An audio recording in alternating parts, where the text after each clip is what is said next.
and we're close to 20,000 babies alone that we deliver at home. But here's the shift in our practice. In the last 10 or 15 years, as I've become more and more vocal about vaccines, our vaccine rates have gone from 10% of practice to 9% to 5%, where now it's almost non-existent.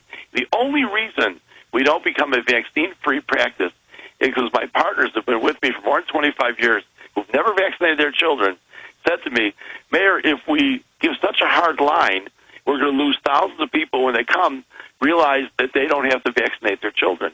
And all of a sudden it became obvious that it's more than just autism. We have virtually no asthma, virtually no diabetes, virtually no allergies.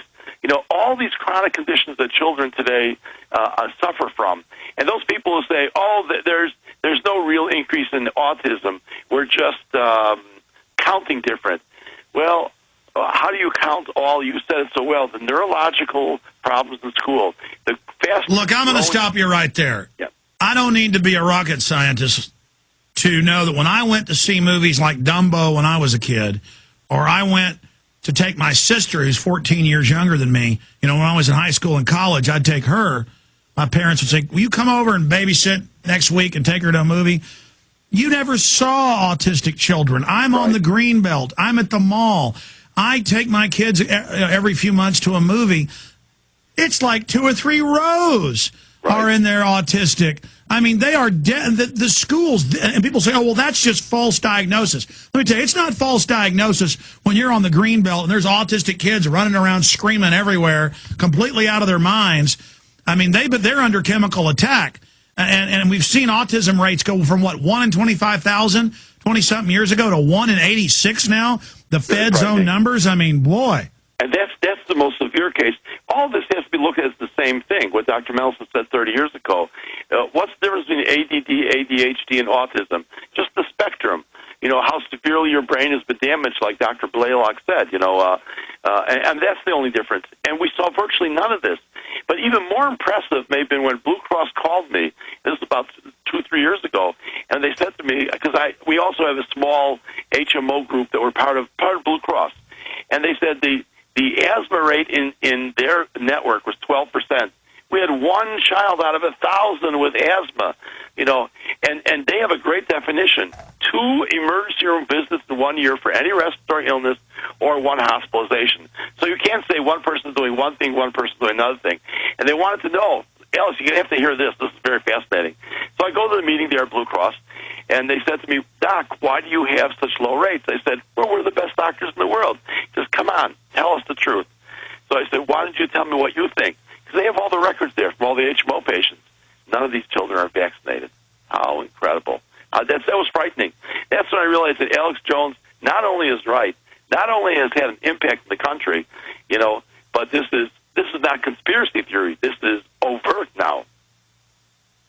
Well, that's what's crazy about this. Why would these corporate minions who aren't part of that upper crust of eugenicists, why would anybody want to do this? I mean, I've been on vacation, I've been at the mall, I've been at the grocery store, and you'll see an autistic child, you know, 10 years old in diapers, and I'm not obnoxious about it. I want to know, and I walk over and I say, when did your child become autistic? And they always say, after a vaccine.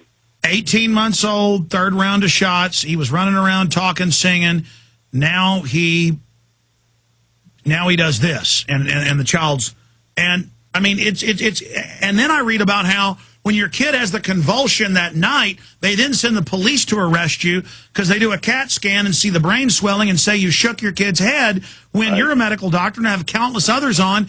Clearly, they know the mercury and the squalene is causing an autoimmune response and making the brain swell. So then they don't just brain damage your kid with a chemical lobotomy. Now they're going to arrest you for it, too. Well, you know, let me tell you, Alex, do you think everyone in Germany were Nazis? Every one of the people, every one of the Germans? But, you know, there's a point that the more so-called, quote, intellectual a society becomes, and I put that word in quotes, not smart, you know, they all of a sudden defer to the experts, and they stop thinking, and the brain goes soft.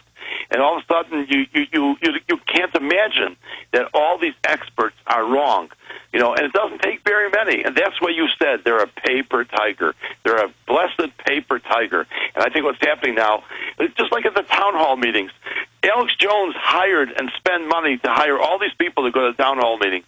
I don't think so. You didn't hire the 80-year-old woman who was in a wheelchair who's screaming how ridiculous this is, and they're calling her a hoodlum. It's all the same, but it's not working anymore, and that's the problem. All of a sudden, it's not working. They no longer can just say it, and that's true. That's Chicago politics at its best. Just say the lie enough times, and people will believe it. I mean, I think that it's just so out of control. And I wanted to know that autism, of all the things in my 30-plus years in medicine, I've never seen anything as devastating to a family. Cancer, nothing compared to it. Heart disease, nothing. Those children are alive. They just have a shortened life. Autism, the parents have no life. No life. And these are the most brave parents in the world who take care of these children. It's something. I was at a conference in California last week, an autism conference, and I realized something I hadn't realized before.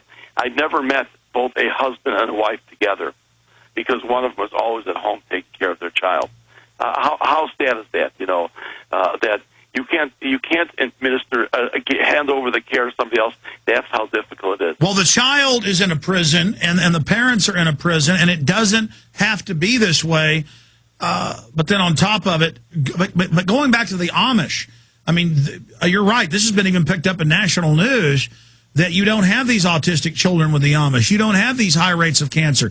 You don't have these rates of the asthma. From your medical research and the other research you've gone over, what is it doing? I mean, from the other doctors we've had on, and endocrinologists and epidemiologists and brain surgeons, neurologists, they basically say that what's in the vaccines causes all sorts of inflammation and damage and burnout of the pancreas, burnout of different glands, all sorts of just total disruption in the body. I mean, is that, I know that's an oversimplification. It's not an oversimplification. I go back to, I'm kind of an old-time general practitioner. That's what I'm like, And I'm pretty good, as my wife says, that when I hear the truth, I seem to know it. And when Dr. Mendelsohn said it over 30 years ago, every vaccine causes neurological damage. And then you've got the brilliant people like Dr. Blaylock and Dr. Boyd Haley, who now give you the reason why it's causing it. We see it. Every Alex Jones, and there aren't very many of you, who goes in the mall sees it. All they're doing is giving you why it's happened. I have made the statement, Alex, now for more than 3 years. There is no autism in our practice. I use the word virtually because I don't know every single family. I mean, some may have left, may have moved to California. I've yet to get one letter, and boy, do I get a lot of hate emails at times. When I talked about Obamacare is not for this doctor, my God, I got people sending me back emails. You better apologize. He's our president. I say, it's not my president. I didn't vote for him. Oh, yeah, they love it. They love to now say you can't even criticize him. Right. Well, I mean, the issue is I've read over the 3 different bills. And everything people say is in there and more, and we've shown the subsections, and they use this big lie, like they say, we haven't introduced any anti-gun bills. They've introduced all these horrible ones, we've listed them. They say, oh, that's not in there, and then, all this government control, all this rationing of care, that's the European model.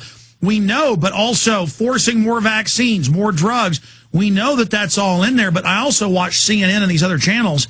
They keep showing, I just am broke and I don't have money for my illness and I need the free health care. They don't explain that it's only going to bankrupt things more and that government isn't going to give you that health care. They're going to take money out of your paycheck and then give you an aspirin for a heart attack. I mean, but again, they're selling, feel sorry for me, be nice Americans, give in to big government again. And people are wise now. They don't, when somebody beats them over the head and says, you're a racist if you don't do what we say, you don't care about sick people if you don't do what we say, people see right through that. This is the most gracious country in the world. God bless America. My father came from Poland. He lived in Russia. He was a rabbi. He was a good businessman. Came to America. My dad spoke 9 languages. And he said he's traveled the whole world. When he came to America, and I was a year old when he came to America, it was after the war, and every morning he got up and said, God bless America. There is no country more gracious that will take care of people. Everyone's taken care of in this country. Mr. President, you don't know what the blessed heck you're talking about. If you, God forbid, have a injury, you go to any emergency room and they take care of you. And that bill isn't passed on to someone else. The doctor in the hospital take care of you. They don't get paid. Exactly. My dad's a physician, and he says they were taught in medical school, they were taught that's what you do, that about 20-30% of your practice is supposed to be free. Exactly. And then now, under this Obamacare, it actually takes that liability off the hospitals, off the doctors, and off the insurance companies, and then you get government care. The government says they can't even read the 1,300-page bill, but they're going to now practice medicine. And then Obama gives these speeches where he says what test you need, and he's now Dr. Obama. Yeah, I know. Let me tell you something. There are a couple of doctors in Congress and in the Senate, and every one of them is against this. Republican or Democrat. I find that very fascinating, but I think you're right, Alex. I think they're seeing through it.